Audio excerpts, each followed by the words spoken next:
호소하는 정경심 씨가 병원에 입원한 모양인데 입원 확인서에는 병원 이름도 없고 의사 이름도 없고 정형외과라고만 적혀 있었다고 합니다.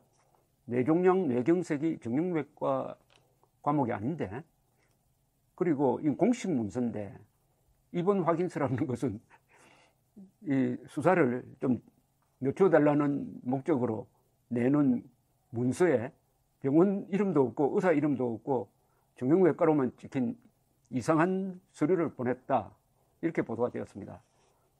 보통 사람이 이렇게 할 수 있겠습니까? 보통 사람이.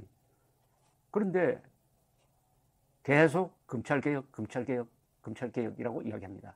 여러분, 검찰개혁이라는 말에 속지 마시고 제 구호만 기억하십시오. 검찰독립법원개혁입니다. 지금 필요한 것은 검찰개혁과 법원개혁입니다. 법원개혁은 명재권 부장판사처럼 기각하는 그런 것을 개혁하자는 겁니다. 김명수 대법원장처럼 사법부를 대통령의 하수기관으로 만드는 그런 행태를 개혁하자는 겁니다. 검찰이든 법원이든 권력으로부터 독립입니다.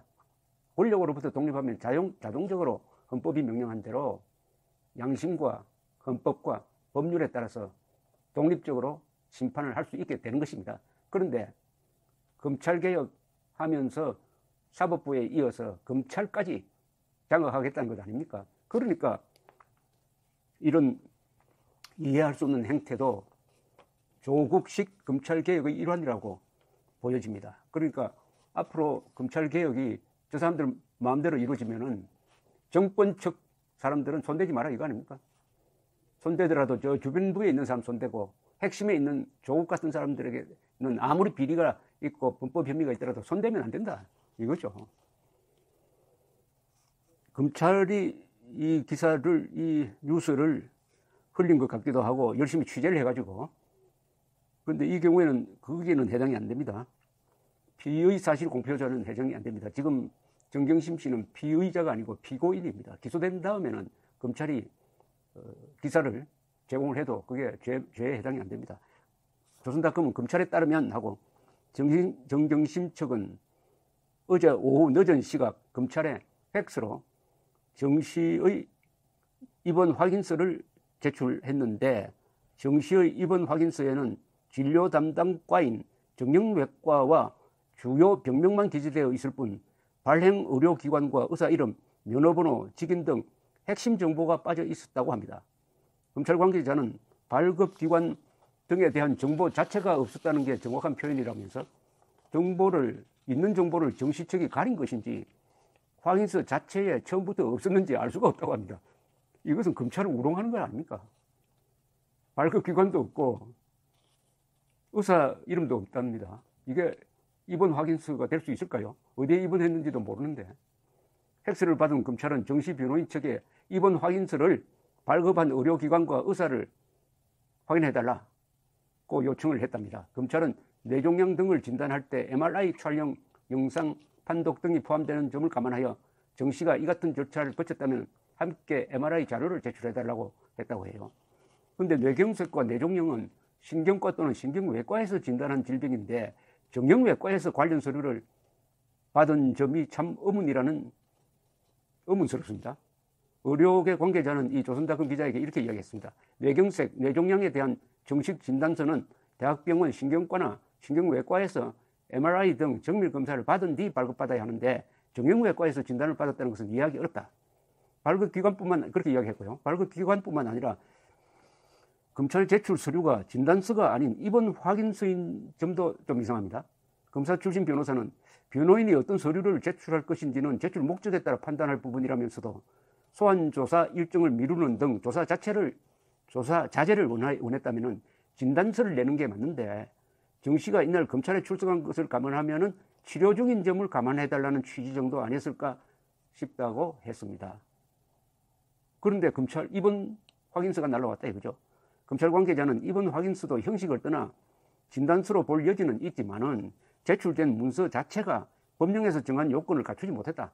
입원 확인서가 어떤 기관에서 어느 의사가 발급했는지 확인할 수 없다고 되어 있답니다. 확인할 수 없다는 겁니다. 검찰도 정 씨 측 변호인이 제출한 자료만으로는 뇌종양, 뇌경색 진단을 확정할 수 있을지 의문이라고 했습니다.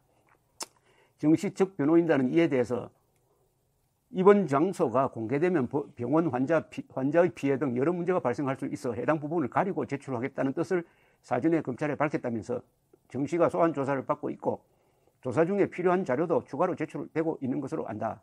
입퇴원 확인서상 진료 담당과가 정형외과로 기재된 것은 정씨에게 여러 질환이 있는데 정형외과는 협진을 한 여러 진료과 중 하나였기 때문이다 라고 해명을 했는데, 여기에 대해서도 전직 검사장은 검찰에 피의자 측이 주장하는 사실을 증명하기 위해 문건을 제출하는데 작성자와 작성기관을 밝히지 않는 채 문건을 제출하는 게 상식적이지는 않다.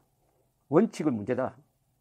그런데 정씨 측은 입원 장소 등이 언론에 공개될 것이 우려됐다는 입장이지만 정씨의 검찰 소환 과정은 전혀 지금 공개되지 않고 있습니다.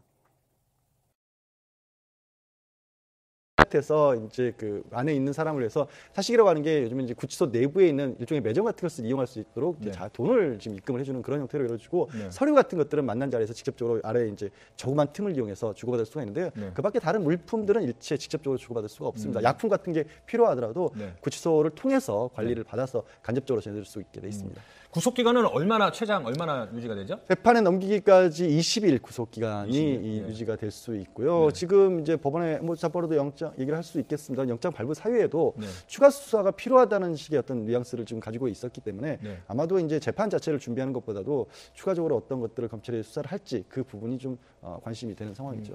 그러면 구속 기간 20일이 지나면 정경심 교수의 신병은 어떻게 되는 겁니까? 구속 기간 내에 이제 재판에 회부를 하게 되면 구속 상태에서 재판을 받는 거고요. 네. 뭐 그러니까 그런 우리가 흔히 거는 말하는 구속 기소죠. 그렇죠. 네. 구속 기소를 하는 거고 네. 그 안에 기소를 안 하는 경우는 사실은 뭐 저는 들어본 적이 아예 없는 상황이에요. 그러면 구속 기소가 되면 그 다음에는 어떻게 됩니까? 그 다음에는 이제 그 법정 구속된 상황으로 바뀌는 거고요. 네. 보통 이제 6개월 정도까지 구속 기간이 있고, 그 다음에 연장할 수도 있고 하기 때문에 네. 1년 정도까지는 이제 구속 상태에서 재판을 받을 수도 있는 상황이 그러면 되는 지금 거죠. 추정컨대 20일 구속 기간 안에 검찰이 추가 수사를 통해서 정경심 교수를 기소를 할 것이고, 그러면 이제 법정 구속이 되는 거기 때문에 최장 6개월 정도 또 1심에서만 그렇게 할 그렇죠. 수가 있는 거고요. 네. 사실 뭐 구속 기소라고 한다, 추가적으로 수사를 한다는 부분이 네. 뭐 지금 봤었을 때는 영장에 이번에 직접적으로 기재됐던 부분은 초기에 정경심 교수에 대해서 제기됐던 의혹들에 비해서는 상당히 축소된 부분들이 있거든요. 특히 사모펀드의 규모나 이런 부분들은 그게 검찰에서 수사를 해서 정말로 그게 아예 다 수사가 된 것인지 네. 아니면 영장 청구 과정에서 제일 자신감이 있다라고 볼 수 있는 확실한 것들만 청구하는지는 잘 알 수가 없습니다. 그래서 만약에 여지가 있다라면 네. 그 부분을 기소하는 과정에서 추가적으로 더 늘릴 것으로 보이고요. 네. 그것보다도 이제 많이들 이제 예상하고 있는 부분은 조국 전 장관과 관련된 부분에 있어서의 연관성 같은 것을 찾는데 오히려 더 주목을 하지 않을 것이냐. 근데 그게 결국에는 이제 수사라고 하는 게 지금 상황의 검찰 수사에 대해서 좀 문제점으로 지적하는 것은 다른 게 아니라 객관적인 어떤 증거보다도 본인의 자백 같은 것을 좀 유도하는 그런 것을 많이 기대하지 않습니까? 네. 그런 거를 통해서 뭔가를 밝혀낼 거라고 본다면은 수사에서 새로운 것들이 나오기가 오히려 더 어려울 것으로 보이고요. 자, 그래서 6개월의 어떤 법정 구속 기간이 있기 때문에 보통 이제 1심 재판부가 그 6개월 안에 선고를 내릴 것이다. 그래서 그 6개월이라 하면 내년 4월 21대 총선 직전에 나올 것이다. 이런 예상도 있고, 그래서 총선 전국에 또 다시 영향을 미칠 것이라는 분석이 나오는데 꼭 그렇게 시간표가 정해져 있다고 봐도 될까요? 시간표를 정해놓고 법원에서 그렇게 재판을 하지는 않겠죠. 네. 그건 뭐 이제 정치적인 해석이기 때문에, 다만 공교로운 거는 이 재판이 지금 혐의만 11가지, 그리고 이제 이미 재판에 넘어가 있는 삼성이죠. 표창장 관련된 재판도 있고요.